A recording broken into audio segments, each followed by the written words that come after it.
Welcome to Career Growth Made Easy with Craig Ansell. I'm your host. Welcome back for episode 2.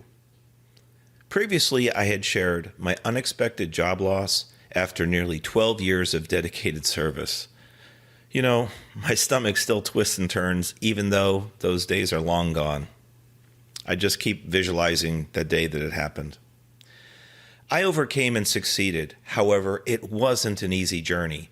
I've been there and done that, as they say, but please know, if you're there now, I fully recognize and I support you. It doesn't matter if you're hearing this in the U.S. or abroad. I know what it feels like. And even if you're new to the job force, I can understand the potential fear, anxiety, or questioning attitude and thoughts popping in your head, such as, am I good enough? Who will hire me? From my point of view, I would say this is normal. At least it was for me. And if you disagree with me, that's okay. I'm just sharing from my personal experience. You know, thinking back, while desperately looking for a job, I really looked forward to the next paycheck, whatever that might be and wherever that might come from. Just a chance to feel like I contributed back to the family again. My loving wife, Erin, was doing more than just her share of the household chores, holding the fort down, shuttling the kids back and forth, homemaking. That part cannot be overstated. I'm going to explain our family setup, so I'm going to get a little personal with you.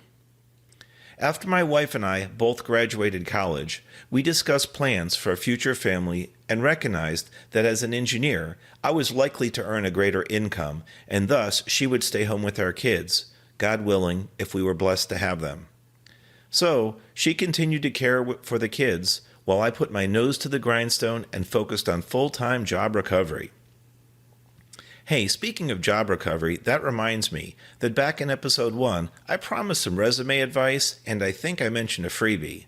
Well, stay tuned to the end because I'm going to make good on both promises. Back to my story.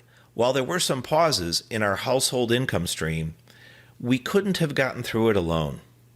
We had to swallow our pride, and we learned over time to depend on others' love, prayers, and generosity to get through that unemployment. To this day, we still ask for and exchange loving thoughts, wishes, and most importantly, prayers for one another, especially those that are going through hard times. We appreciated any and all financial support friends and family were able to give. I'll share with you one specific time that caught me by surprise. I'm actually tearing up about it just thinking about it as I relive the situation in my head. During my unemployment break, I felt our family had exhausted every effort looking for jobs, whether part-time or seasonal, and in my degree field or otherwise. Day shift or night shift wasn't even a concern anymore. I remember my awesome, now late father, Gene, made every effort to assist us financially with house chores, family transport, and frequently showing up with a family meal. I know he's in heaven now, and I can't even begin to explain the type of man he was or the efforts he put forth on a daily basis. I can only attempt to live up to half the man and example that he was to our family.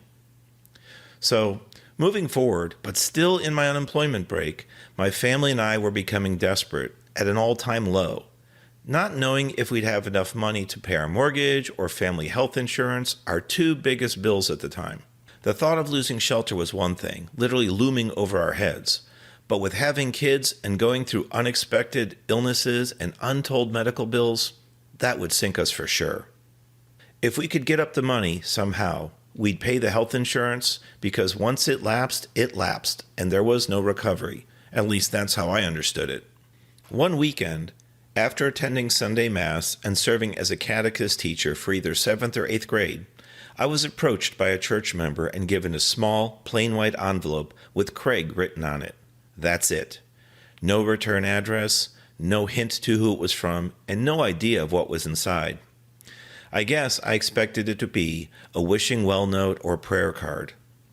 I think my heart literally stopped for a moment when I opened it and saw what was inside. It was exactly the amount of money needed to cover one full month of our mortgage or family health insurance. Words just cannot express the feeling of overjoy, love, renewed faith, amazing generosity, and curiosity that overwhelmed me. At the time, I regained my wits and I drove home to share the beautiful blessing with Aaron and the kids. Opening the envelope and showing them the money, I remember crying with joy. Needless to say, we were very fortunate. Not everyone has family, friends, or a church network like we did and still do. We do our best every day to pay that forward through what we call in our church the 3 T's. They stand for time, talent, and treasure. Switching back to that fateful day and my resume. It was outdated for sure. It took a lot of time and a lot of effort, and when I was done, it was a compilation of stuff. No matter how hard I tried, I just didn't have a message. After that job loss, it was so difficult to pull accurate details and dates together. It felt good, sure, to get the info out of my head and onto paper, but it wasn't well organized and it didn't tell a story. The trick was that I should make sure all the info just didn't end up on the resume. Let me explain. A resume introduces you to a specific job opening or job availability. If you're showcasing your working level skills, you can highlight the tasks or the actions that you've performed at various jobs, maybe even choose a core skills or a key competencies section and place it at the top. However, if you've built up some experience and now are looking to promote into or apply to a management or leadership position, then describing the task-based accomplishments just won't do because they won't highlight you properly. When coaching, I frequently suggest using the WIIFM approach. That's spelled WIIFM, and it stands for What's in It for Me. So, from a potential future employer's viewpoint, they want to envision you as a good fit for their opening. If you list task-based activities, it portrays you as a working level team member instead of describing management or leadership characteristics such as having and seeing bigger visions. Those aspiring to promote many times seek growth opportunities both personally and professionally outside their existing roles. In my case, I started as an engineer at the working level and earned several promotions into leadership, of course over time, and my resume needed to highlight that very clearly and very cleanly. Talking about clean and clear language, another tool that is frequently used for actions and goal setting also is great for resumes, and the acronym is SMART. You may have heard of it. We use the SMART approach to define details by describing accomplishments that are specific, measurable, achievable, realistic, and time-based. This technique helps you provide the details and specifics when listing key accomplishments. Here's a couple of examples in case you're not familiar with it. When brainstorming resume content from your work history and experiences, you might have written, I saved our company money by reducing customer refunds, or helped encourage sales of our products and services. These are very simple examples to illustrate a point. They are vague. They don't convey a strong, clear message of your accomplishments, which is the goal here. I would suggest to use SMART messaging. So how do you do that? I'm glad you asked.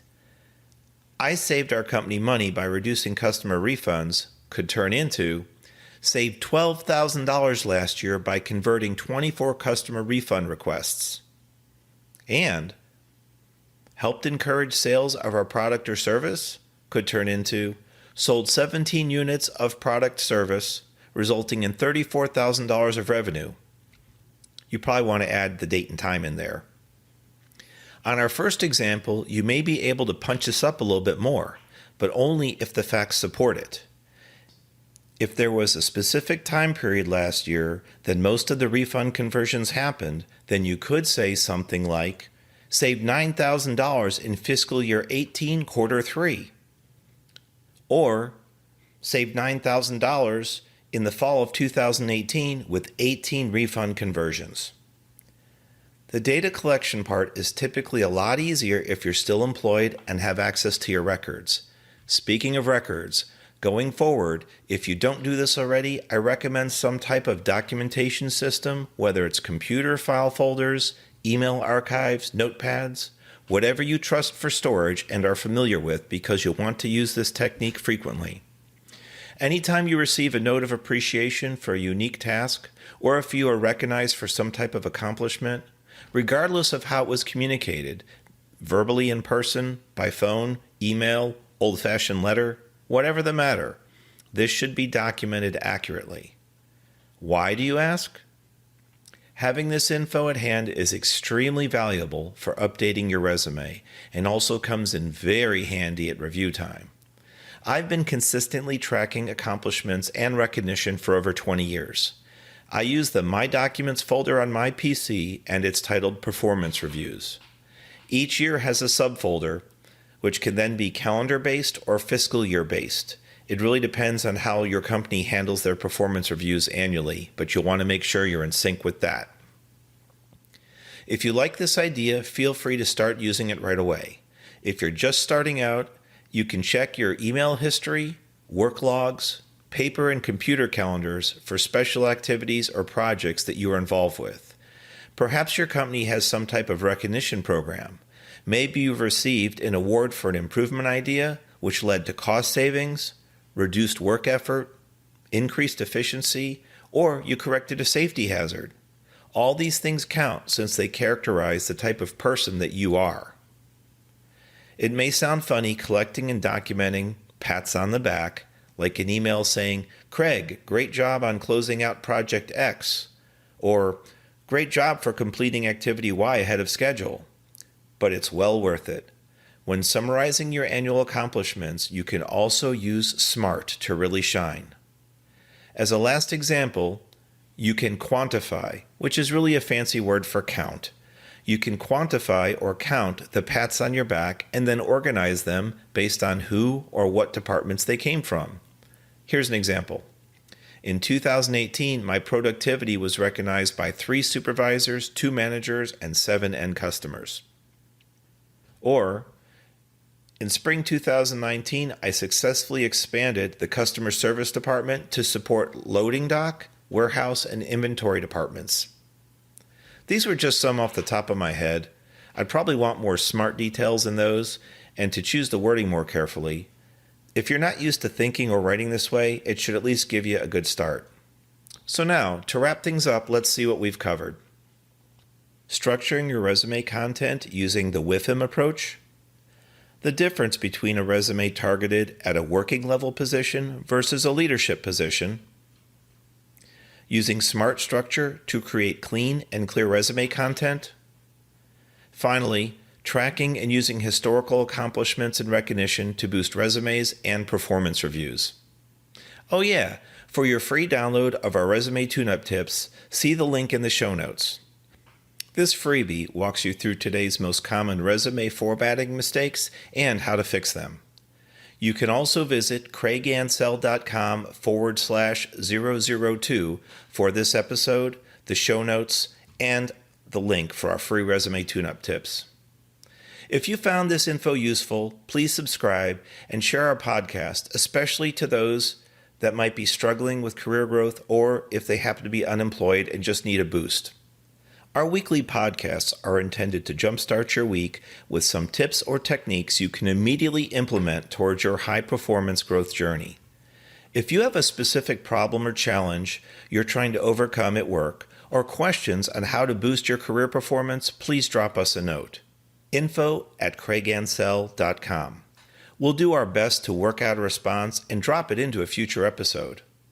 As a final reminder, don't forget to subscribe to this podcast because we've got some great freebies coming up, just like our free resume tune-up tips. We'd hate for you to miss out. This is Craig Ansell reminding you, we turn problems into potential and issues into opportunities. We'll see you next week. Thanks for watching. If you've enjoyed this episode, be sure to subscribe to our channel. New episodes every Monday. In the meantime, why don't you follow us on social media, @CraigAnsell on Facebook, LinkedIn, and Instagram. To book a coaching appointment, download our free guides, or join our email list, check out the links in the description below.